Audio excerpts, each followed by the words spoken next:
Hello students, इसके पहले हम how do organism reproduce chapter में ये चर्चा कर चुके थे कि डीएनए कॉपीइंग का क्या रोल है, और शायद ये भी बात आ गई थी कि रिप्रोडक्शन की इम्पोर्टेंस क्या है किसी भी स्पीसीज की एग्जिस्टेंस को बनाए रखने के लिए। जो ओल्ड हो चुके हैं उनको रिप्लेस करने के लिए, क्योंकि लाइफ स्पान सबकी फिक्स है, कुछ दिन के बाद उनको ख़त्म होना ही है। तो अगर नए नहीं पैदा होते रहेंगे तो फिर वो स्पीसीज खतरे में हो जाएगी। इससे वेरिएशन भी आया। ये सारे एस्पेक्ट आपने जान लिया कि डीएनए कॉपीइंग का क्या रोल है, रिप्रोडक्शन की क्या इंपॉर्टेंस है, क्यों होना चाहिए, इससे वेरिएशन आती है और कैसे अडाप्टेशन में हेल्प करती है।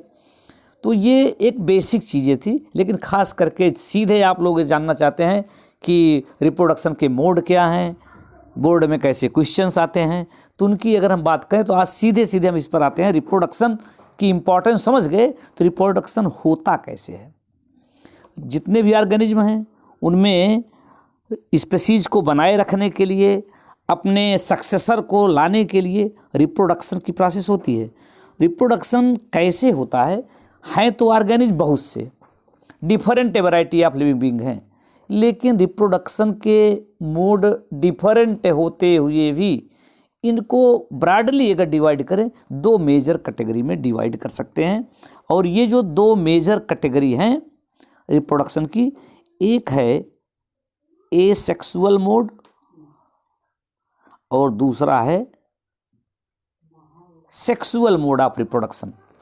एसेक्सुअल एंड सेक्सुअल, ये दो मोड हैं रिप्रोडक्शन के। तो एसेक्सुअली कौन रिप्रोड्यूस करते हैं, कैसे रिप्रोड्यूस करते हैं, सेक्सुअल रिप्रोडक्शन किन में होता है, कैसे होता है, वो हम जाने उसके पहले एक बार फिर ब्रीफ कर लेते हैं। What is the basic difference between asexual and sexual reproduction. तो ये बात हम कब बताएं, इसके पहले एक फंडा बता दें। आपने एक चीज़ सुना है गैमीट के बारे में। बच्चों, रटते आप बहुत चीज़ हैं और बताते हैं कि क्या क्या पॉइंट याद करना, लेकिन हम एक सीक्वेंस में चलते हैं कि आपने सुना है कि रिप्रोडक्शन के लिए गैमीट रिक्वायर्ड होता है। बस एक दिमाग बात बताइए, कई डिफरेंस अपने आप आपको पता लगते चले जाएंगे। हम यहाँ शुरू करते हैं कि गैमीट क्या है। गैमीट एक सिंपल सेल होती है जो जनरली हैप्लॉयड है और दो सेल आपस में मिलती हैं, फिर जाइगोट बनता है, जाइगोट से फिर एम्ब्रियो बनता है, फिर एम्ब्रियोनिक डेवलपमेंट बनता है, तो नए ऑर्गेनिज्म एनिमल या प्लांट बनते हैं। तो अब जरा इस बात को सोच लें, गैमीट जो एक स्पेसिफिक सेल है जो रिप्रोडक्शन में हेल्प करती है, तो क्या हमेशा गैमीट जरूरी है? रिप्रोडक्शन में कभी गैमीट जरूरी होता है और एक दूसरा मेथड जो कर रहे हैं उसमें गैमीट जरूरी नहीं है, और इसी को हम बेस मान करके सेक्सुअल और एसेक्सुअल रिप्रोडक्शन में डिफरेंस बताने का प्रयास करेंगे। अगर आप ये समझ गए तो एकदम से मान लीजिए रटना नहीं। एक चीज़ जान लीजिए, गैमीट जरूरी है, नहीं भी जरूरी है। जिसमें गैमीट जरूरी है वही क्या है, गैमीट जिसमें है वही है सेक्सुअल रिप्रोडक्शन, और जिसमें गैमीट जरूरी नहीं है, ए माने एब्सेंट, फिर आगे लिख दिया गया सेक्सुअल। तो जिसमें गैमीट जरूरी नहीं है वो एसेक्सुअल है। अब जरा यहाँ पर ध्यान दीजिए कि एक बात हमने कह दिया, गैमीट एक में जरूरी है, एक में नहीं जरूरी है। एक तो डिफरेंस यहीं से शुरू हो गया, सेक्सुअल में गैमीट जरूरी है, एसेक्सुअल में गैमीट जरूरी नहीं है, गैमीट रिक्वायर्ड नहीं होता है। अब जरा सोचिए कि गैमीट करता क्या है। गैमीट, दो गैमीट आपस में मिलते हैं तब गैमीट का रोल प्ले होता है। रिप्रोडक्शन में या सेक्सुअल रिप्रोडक्शन में रोल प्ले करते हैं। तो गैमीट जब दो मिलते हैं, जनरली जिनको आप कह देते हैं मेल एंड फीमेल गैमीट, ये दो टाइप के गैमीट हैं। मेल और फीमेल गैमीट का फ्यूजन होता है to form the zygote. Male female gamete जब मिलते हैं तो जाइगोट बनता है, और मिलने की प्रोसेस को हम कहते हैं फर्टिलाइजेशन। तो मेल फीमेल गैमीट मिलेगा, इसे क्या कहेंगे, fertilisation. Fertilisation is the process of union of male and female gamete to form the zygote. तो मीन्स फर्टिलाइजेशन होगा सेक्सुअल में, नहीं होगा एसेक्सुअल में। दो डिफरेंस हो गया, गैमेट रिक्वायर्ड है, गैमेट रिक्वायर्ड नहीं है। फर्टिलाइजेशन होता है, फर्टिलाइजेशन नहीं होता है। अब आपने कहा जाइगोट बन गया, जाइगोट से क्या बनेगा भैया, जाइगोट से, ये जाइगोट है, जाइगोट से बनता है एम्ब्रियो, एम्ब्रियो बनता है। तो जब जाइगोटे नहीं बनेगा तो एम्ब्रियो नहीं बनेगा, कह सकते हैं सेक्सुअल में एम्ब्रियो बनता है और एसेक्सुअल में एम्ब्रियो नहीं बनता है। तो गैमीट रिक्वायर्ड है, फर्टिलाइजेशन रिक्वायर्ड है, जाइगोट रिक्वायर्ड है, एम्ब्रियो बनता है। ये तो आपने कह दिया। अब जो आप एक रटे होते हैं, सबके दिमाग में बना है, वो हम भी बता देते हैं, लेकिन हम इसको फर्स्ट नंबर पर नहीं रखते हैं। कहते हैं एसेक्सुअल रिप्रोडक्शन में एक पेरेंट होता है, एक बड़ी होती है, उसी से उसकी संतानें आ जाती हैं। तो इसमें लेकिन हम क्या कहते हैं, ऐसा नहीं कहते हैं, कहते हैं मोस्टली सिंगल पेरेंट होता है एसेक्सुअल में, और सेक्सुअल में डबल, दो पेरेंट होते हैं। क्यों हम कह रहे हैं मोस्टली, नॉट ऑलवेज। ज़्यादातर जगह आप लिखा देखे हैं और सुनते भी हैं, लोग बताते भी, आप भी जानते हैं, एक पेरेंट दो पेरेंट। जरा अगर आपको एर्थ की जूनियर क्लास की साइंस पता हो तो रिप्रोडक्शन बताया गया कि एक ही प्लांट है, उसमें मेल और फीमेल रिप्रोडक्टिव पार्ट है, स्टेमन और पिस्टिल के फॉर्म में, तो क्या वहाँ पर दो पेरेंट आया? पेरेंट तो एक ही था, एक ही प्लांट बॉडी थी। तो आप ऐसा कर सकते हैं, उसमें थोड़ा सा अलग टाइप का है, दो अलग अलग रिप्रोडक्टिव स्ट्रक्चर तो बनी लेकिन बॉडी एक ही हुई। तो इसलिए इसको भी आप कह सकते हैं मोस्टली एक पेरेंट होता है यूनिट एसेक्सुअल रिप्रोडक्शन में, और सेक्सुअल रिप्रोडक्शन में दो पेरेंट होते हैं। चलिए अब एक पेरेंट दो पेरेंट आ गए, इस पर अगला डिफरेंस आ जाता है। अगला डिफरेंस ये है जी, पेरेंट के कैरेक्टर रीजनरेशन में जाते हैं। एक पेरेंट है तो उसी का कैरेक्टर जा रहा है, यानी पेरेंट जैसी ही संतानें होती हैं। और सेक्सुअल रिप्रोडक्शन में चूंकि दो पेरेंट्स होते हैं तो दोनों के कैरेक्टर्स आते हैं, इसलिए ये थोड़ा सा पेरेंट से डिफरेंट होते हैं, उनमें वेरिएशन आता है। यानी सेक्सुअल रिप्रोडक्शन में वेरिएशन आता है, एसेक्सुअल रिप्रोडक्शन में वेरिएशन नहीं आता है। तो जब वेरिएशन नहीं आता है, सेम पेरेंट जैसे होते हैं, ऐसे ऑफस्प्रिंग को हम उनकी कहते हैं क्लोन हैं। एसेक्सुअल रिप्रोडक्शन से जो ऑफस्प्रिंग बनते हैं उन्हें हम क्लोन कहते हैं। क्लोन का मतलब सेम एज इट इज, जैसा पेरेंट वैसे उसकी ऑफस्प्रिंग होगी। ठीक है, तो ये डिफरेंस हो गए सेक्सुअल एसेक्सुअल में। अब हम बात करते हैं mode of asexual reproduction. Mode of asexual reproduction, ठीक है। एसेक्सुअल रिप्रोडक्शन के मोड की बात करते हैं, और जब मोड की बात आती है तो सीधे ये तरीके आप जाने, पहला फिजन जो आपको जानना है, दूसरा फ्रैगमेंटेशन, तीसरा रीजनरेशन, चौथा वेजिटेटिव प्रोपेगेशन, और पांचवा है स्पोर फार्मेशन। आपकी एनसीईआरटी बुक के सीक्वेंस में fission number 1, number 2 fragmentation, number 3 regeneration, number 4 vegetative propagation, number 5 spore formation. ये 5 मेथड हो गए। अब एक एक मेथड को हम अलग से जानते हैं, ब्रीफ में समझ लेते हैं जल्दी जल्दी। बच्चे देखिए क्या है इसमें, उसको ज़रा ध्यान दीजिए। तो ये आ गया आपका फिजन पहला। ये मोस्टली जैसा यहाँ दिया भी गया है, यूनिसेलुलर में fission takes place in unicellular organism, या आप ऐसे कह सकते हैं यूनिसेलुलर है तो एक सेल से दो सेल बन गई, तो सिंपल सेल डिवीजन है। इसीलिए कहा भी गया है by the process of cell division. जो डेवलप्ड है मल्टी सेलुलर हैं, उनकी बॉडी में जब सेल डिवीजन होता है, एक सेल से दो सेल बन गई, 4, 8, 16, 32, 64 सेल बनती जाती हैं, तो बॉडी का पार्ट्स बनाती हैं। या जो डैमेज्ड सेल्स हैं उनको रिप्लेस करने के लिए होता है, वहाँ तो हम केवल सेल डिवीजन कहते हैं। लेकिन जो यूनिसेलुलर हैं, जिनकी बॉडी में एक ही सेल है, उनमें जब सेल डिवीजन हुआ, 2 सेल बन गई, माने 2 ऑर्गेनिज्म बन गए, because single cell represent the organism. तो यहाँ पर सेल डिवीजन ही तरीका है। और जब एक सेल से 2 सेल बन जाती हैं, चूंकि एक बार में 2 बनती हैं, इसीलिए इसे कहते हैं बाइनरी फिजन। ये 2 फॉर्म में जानना है फिजन को। एक तो हो गया बाइनरी फिजन और एक होता है multiple fission. Binary fission BF, multiple fission MF। तो बाइनरी फिजन का मतलब होता है ब्रेकिंग, टूटना। तो एक सेल टूट जाए 2 में तो वो क्या हो गया, बाइनरी फिजन। और अगर एक के ब्रेकडाउन एक साथ कई बन जाती हैं, मल्टीपल मीन्स मेनी, तो उसे कहते हैं मल्टीपल फिजन। तो पहले हम आते हैं, और ये यूनिसेलुलर में है, ये नहीं भूलना है। तो होता क्या है, जैसे यहाँ पर दिखाया गया है, ये अमीबा की केस को लेकर के, ये अमीबा की सिंगल सेल है। तो इसमें होता क्या है, पहले इसमें न्यूक्लियर इलांगेट होता है, थोड़ा सा लंबा होता है, धीरे धीरे बीच में दबता हुआ दो पार्ट में। देखिए ये न्यूक्लियस पहले यहाँ स्फेरिकल था, थोड़ा यहाँ लंबा हुआ, यहाँ और लंबा हो गया, और बीच में कुछ थोड़ा सा यहाँ दबा हुआ दिख रहा है, और बाद में क्या हो गया, ये न्यूक्लियस बीच में दबना शुरू होता है, और साथ साथ इसके चारों ओर की सेल की जो मेम्ब्रेन है, ये प्लाज्मा मेम्ब्रेन जिसको कहते हैं, ये बीच में दबनी शुरू हो गई यहाँ और इधर से, और दबते हुए अंत में क्या होता है, दो पार्ट में टूट गई, एक सेल से दो सेल बन गई, और क्या कह लीजिए दो ऑर्गेनिज्म बन गए या दो अमीबा बन गए। तो इसको हमने कह दिया बाइनरी फिजन। अब आगे इसी तरीके से एक और एग्जाम्पल यहाँ पर दिखाया गया है, बाइनरी फिजन इन लीशमानिया।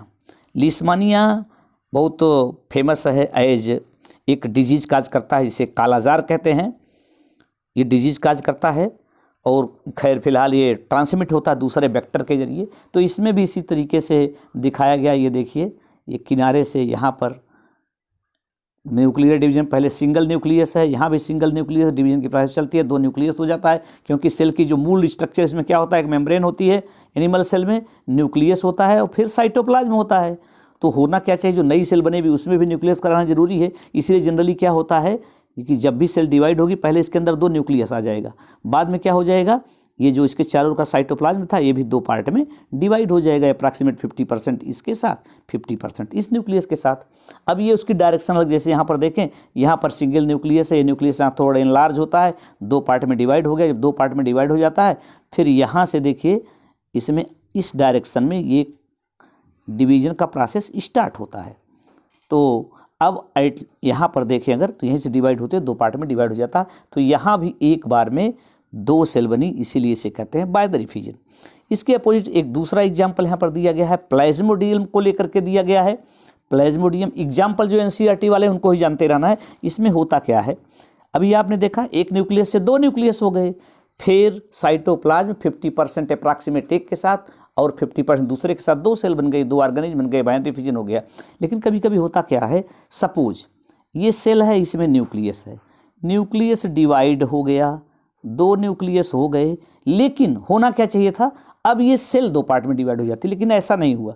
ऐसा होने के अलावा क्या हो गया, इसमें और न्यूक्लियस हुए, दो से चार हो गए, चार ही नहीं, फिर 4 से 8 हो जाएंगे, नंबर पूरा नहीं दिखा रहे हैं, 8 समझ लीजिए। ऐसे 8 से 16, 32, 64, 128, 256, 512 ऐसे बनता रहता है। बाद में जो न्यूक्लियस हैं, इन न्यूक्लियस के, ये न्यूक्लियस है, इसके चारों ओर एक मेम्ब्रेन बनती है, सब न्यूक्लियस के अलग अलग एक एक मेम्ब्रेन बन जाती है। और जब मेम्ब्रेन बनेगी तो जो यहाँ साइटोप्लाज्म था, ऑटोमेटिक कुछ न कुछ साइटोप्लाज्म आ ही जाएगा। तो बाद में क्या होता है, कई सेल बन गई इसके अंदर, और बाद में ये जो आउटर वॉल होती है, ये एक सेल थी, इसके अंदर न्यूक्लियस हुआ, फिर सेल बनी, सेल बनी, सेल बनी, और बाद में क्या होता है, यहाँ से ये डिवाइड हो जाएगी, ब्रेक हो जाएगी, और ब्रेक होने से क्या होता है, बहुत सी सेल्स एक साथ बाहर चली आई।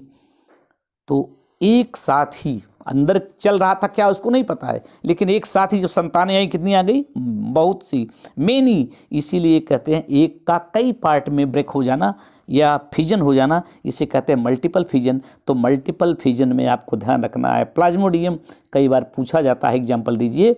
तो बाइनरी फिजन में एक बार में दो बनेंगे, मल्टीपल फिजन में एक से कई बनेंगे। बाइनरी फिजन का एग्जाम्पल आपने देखा अमीबा में, लीशमानिया में, और ये यूनिसेलुलर ही हैं दोनों। इसी तरीके से मल्टीपल फिजन का एग्जाम्पल हो गया प्लाज्मोडियम, जो मलेरिया काज करता है। मलेरिया का रूट काज यही है, भले ही फीमेल एनाफिलीज बदनाम है, फीमेल एनाफिलीज के जरिए जाता है एक पर्सन से मलेरिया जिसमें है उससे दूसरे में पहुंचता है, लेकिन रूट काज अगर कहा जाए कौन ऑर्गेनिज्म करता है तो इसका पैथोजन ये है। चलिए अब दूसरी बात कर लेते हैं, फ्रेगमेंटेशन। या फ्रेगमेंटेशन में क्या है, सपोज ये मल्टी सेलुलर में होता है, पहले क्लियर कर दें, ये मल्टीपल फिजन किस में होगा, जैसे ये कोई बॉडी है किसी ऑर्गेनिज्म की, अगर ये किन्हीं कारणों से ब्रेक हो जाए, बॉडी 1, 2, 4 जितने भी पार्ट में ब्रेक हो जाए सपोज, तो ये जो इसके अलग हुए पार्ट हैं टूटे हुए, इन्हीं को कहते हैं फ्रेगमेंट। क्या कहेंगे भैया, fragment. Fragment means broken part of the body. और ये जो ब्रोकन पार्ट है, एक पार्ट ये था, तो this broken part will be capable to form the new body.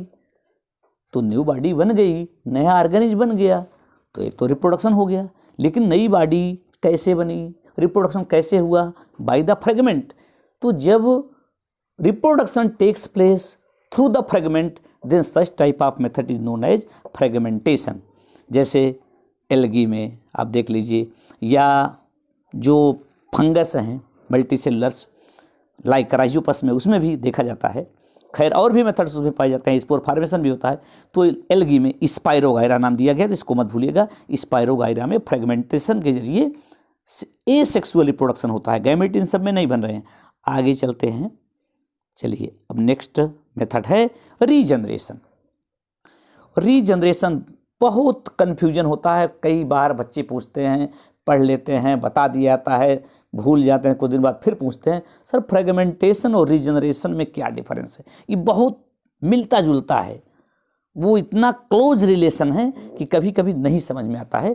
तो जानिए क्या दोनों में डिफरेंस है। रीजनरेशन में हम क्या कहते हैं, रीजनरेशन में इसमें भी बॉडी का पार्ट अगर कोई ब्रेक हो जाए या अलग हो जाए, सपोज ये पार्ट डिटैच हो गया, इससे अलग हो गया, और ये जो रिमेनिंग पार्ट है ये वाला, तो remaining part will be capable to regenerate the last part.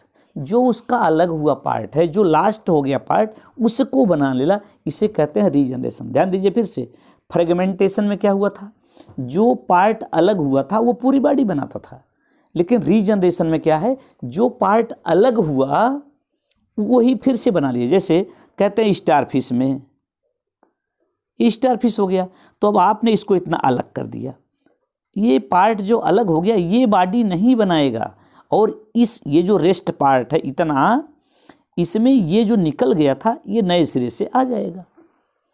पहली बात, और मेजर डिफरेंस चाहिए। दूसरी चीज़ क्या होता है, रीजनरेशन एक्चुअली लास्ट पार्ट का वो रिकवरी रिफॉर्मेशन ही है, और ये मैक्सिमम एनिमल्स में, प्लांट्स में देखा भी जाता है।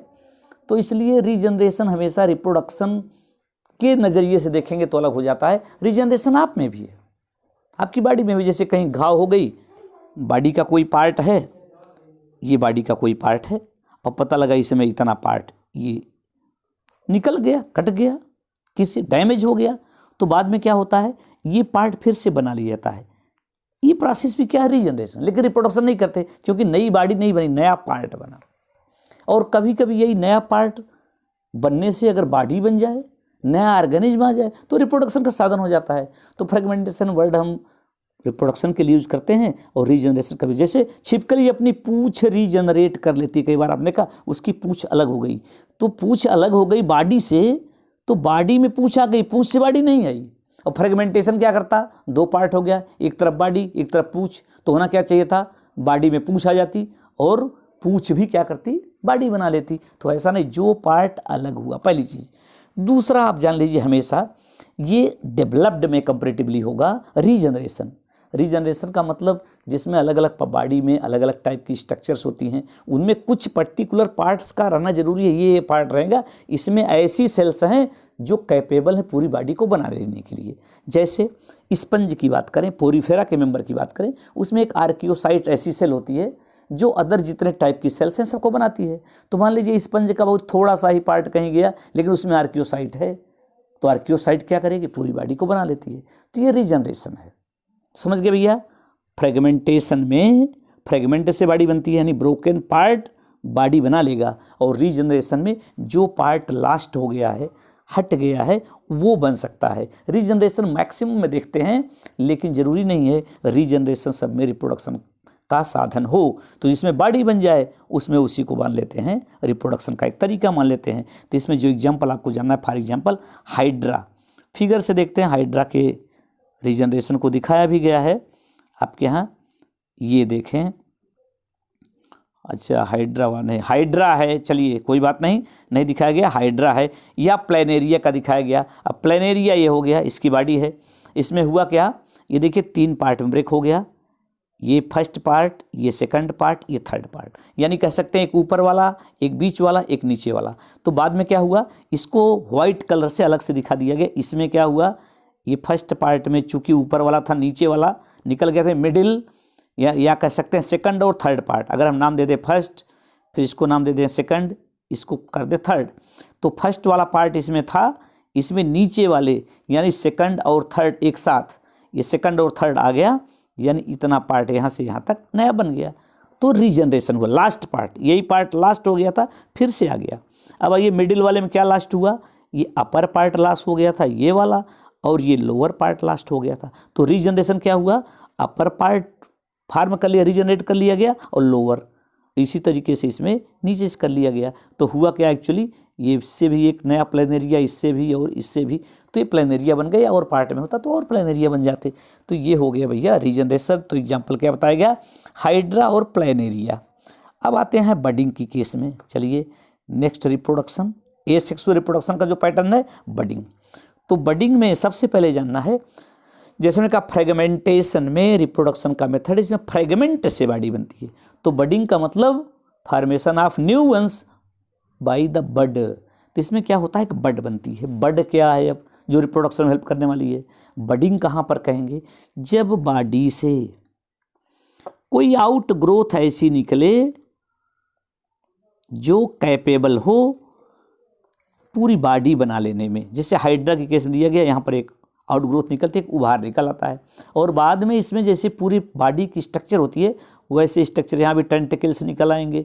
और जब ये बॉडी स्ट्रक्चर इसमें बन जाती है, यहाँ से कंपेयर करें, ये इसकी होल बॉडी हो गई हाइड्रा की। अब इसमें छोटा सा देखें आउट ग्रोथ पहले बन रहा है, अब ये थोड़ा और बड़ा हो गया। और बड़ा क्या हो गया, इसमें जैसी पूरी बॉडी थी उसी का एक छोटा सा रूप यहाँ दिखने लगा। तो जब ऐसा बन गया तो इसको बड कह दिए। बाद में थोड़ा सा इसमें और ग्रोथ हुई, और ये जैसा ये पेरेंटल हाइड्रा था यहाँ से यहाँ तक, ऐसी ही स्ट्रक्चर एक छोटा सा नन्हा सा हाइड्रा बन गया, बाद में डिटैच हो जाता है। यानी बडिंग में क्या होगा, आउट ग्रोथ बनेगी जो छोटी साइज में ही सही पूरी बॉडी जैसा स्ट्रक्चर बना लेगी, बाद में मेन बॉडी से डिटैच हो जाएगी और एक कॉमन हाइड्रा जैसा बिहेव करने लगेगी। इसी तरीके से अगर देखें तो यूनिसेलुलर ईस्ट में भी बडिंग के जरिए एसेक्सुअल रिप्रोडक्शन होता है।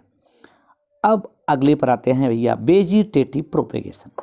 वेजिटेटिव प्रोपेगेशन बताएं, इसके पहले आपको बता दें कि जब हम रिप्रोडक्शन की बात करते हैं तो इस रिप्रोडक्शन में क्या होता है कि सेक्सुअल रिप्रोडक्शन में गैमेट बना, फर्टिलाइजेशन हुआ, लेकिन ये सेक्सुअल रिप्रोडक्शन में गैमेट तो नहीं बनता, लेकिन कोई पर्टिकुलर पार्ट पाया जाता है, उसमें ऐसी स्ट्रक्चर्स होती हैं या इसका रिप्रोडक्शन में रोल होगा, स्पेसिफिक स्ट्रक्चर कोई कोई बनती है।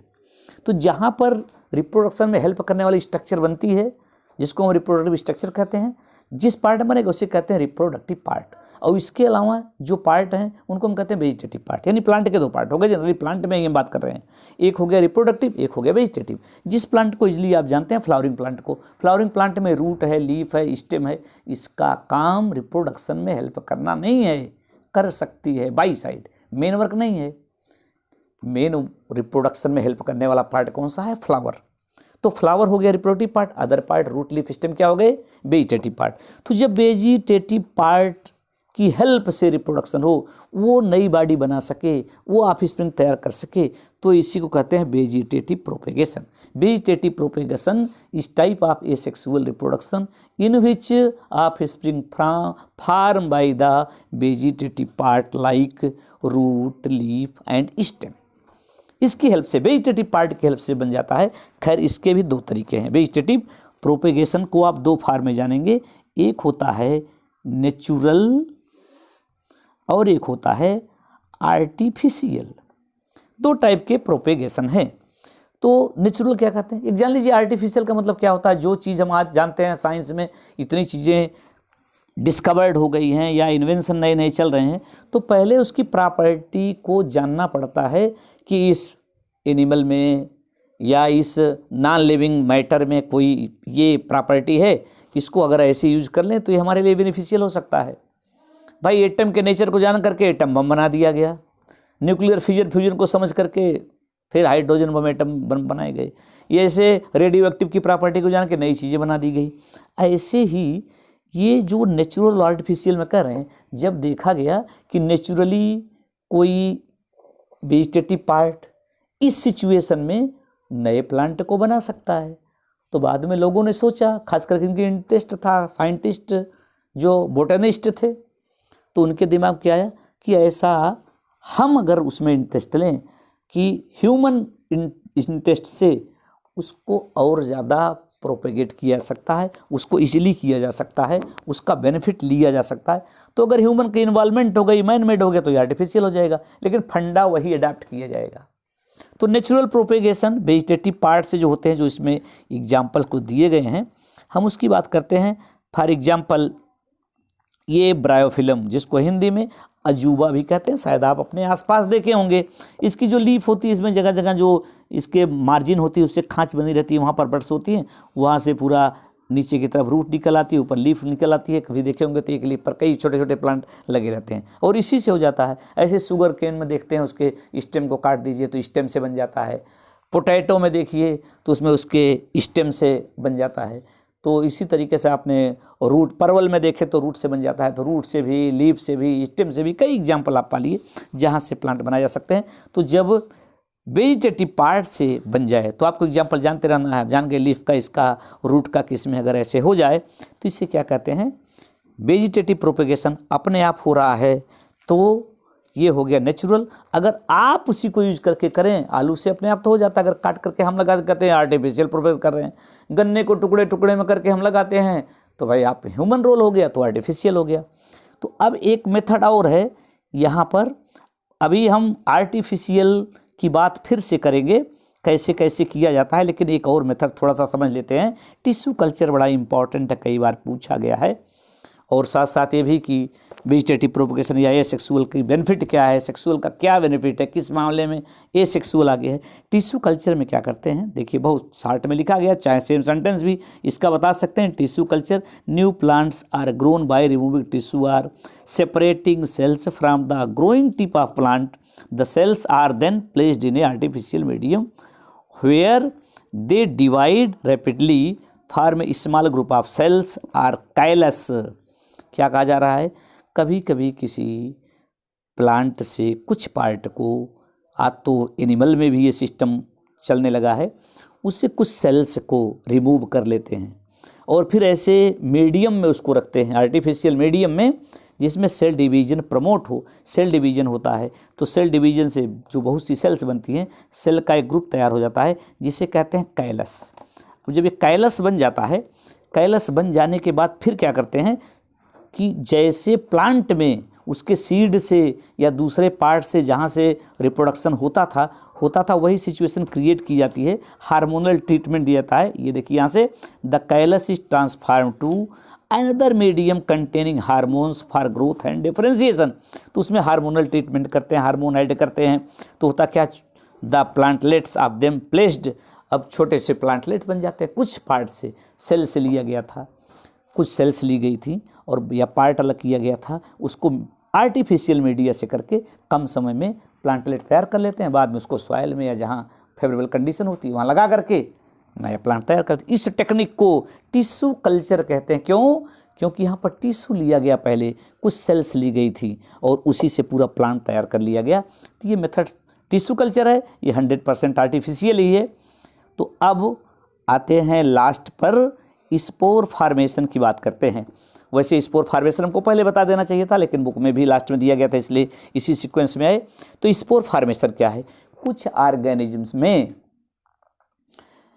अनफेवरेबल कंडीशन से बचने के लिए सिंगल सेल्ड ऐसी स्ट्रक्चर बनाई जाती है जिन पर अनफेवरेबल कंडीशन का एडवर्स इफेक्ट नहीं पड़ता हो, बच जाती है, जिनमें उनकी बॉडी को भी खतरा रहता है डैमेज हो जाए, उस समय सिंगल प्रोटेक्टिव सेल बन जाती हैं, जिनको कहते हैं स्पोर। और जनरली ये स्पोर्स एक पाउच लाइक स्ट्रक्चर्स में बना करते हैं। इस पाउच लाइक स्ट्रक्चर को कहते हैं स्पोरेंजियम, और ये स्पोरेंजियम में स्पोर यहाँ पर भरे रहते हैं, सब स्पोर्स हो गए। बाद में क्या होता है, ये मैच्योरिटी कंडीशन में ये स्पोरेंजियम फट जाएगी, ये स्पोरेंजियम फट गई और यहाँ से स्पोर्स जो थे ये बाहर निकल आए, और फिर ये स्पोर्स फेवरेबल कंडीशन में पूरी नई बॉडी बना लेते हैं। तो जब स्पोर के जरिए रिप्रोडक्शन हो तो इसे कहते हैं क्या, स्पोर फार्मेशन। यहाँ पर एग्जाम्पल दिया गया है राइजोपस का। तो राइजोपस एक मल्टी सेलुलर फंगस है, तो इसमें ये सेक्सुअल रिप्रोडक्शन का एक तरीका ये भी है या कॉमन तरीका है बाई स्पोर फार्मेशन।